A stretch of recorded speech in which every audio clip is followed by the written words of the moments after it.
పంపించింది sir. Traffic కు ఇబ్బందులు కల్పిస్తే చర్యలు తప్పవని హెచ్చరించారు మాజీ మంత్రి తలసాని శ్రీనివాస్ యాదవ్.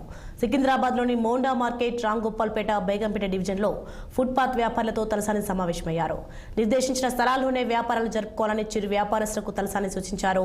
రోడ్లపైకి వచ్చి ట్రాఫిక్ ప్రజలకు ఇబ్బందులు కల్పిస్తే అధికారులు చర్యలు తీసుకుంటారన్నారు. ఫుట్పాత్ వ్యాపారులు అధికారులకు సహకరించాలని కోరారు తలసాని. నిన్న జరిగినటువంటి మీటింగ్లో ఇప్పుడు ఇక్కడ మన ట్రాఫిక్ సిఐ గారు, ఏసీ గారు, టౌన్ ప్లానింగ్ ఏసీపీ గారు, మన ఎస్ఐలు కానివ్వండి,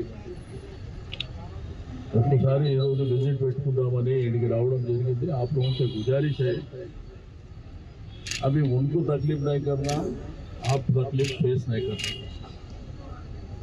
जो फुटपाथ है, फुटपाथ के ऊपर लगा लिया तो किसी भी दिक्कत नहीं. ట్రాఫిక్ ప్రజలకు ఇబ్బంది పెట్టేటట్టు ఈ వెహికల్స్కు మీరు రోడ్ల మీద मनवाने लगाए तो फिर उनका काम उन्हें करना पड़ेगा. మీరు ఒక పక్కన పెట్టుకుంటే ఎవరికి అబ్జెక్షన్ ఉండదు. మీరు అది పాటిస్తే వాళ్ళు కూడా మీకు కోఆపరేట్ చేస్తారు. మీరు అట్లా కాకుండా मनमाने పెట్టుకుంటామంటే మళ్ళా వాళ్ళ నుండి వాళ్ళు చేయవలసి వస్తుంది. అది గుర్తుంచుకోవాలి.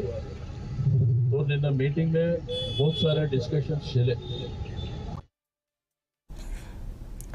సాఫీగా సాగుతున్న ప్రయాణికులంతా నిద్రలోకి జారు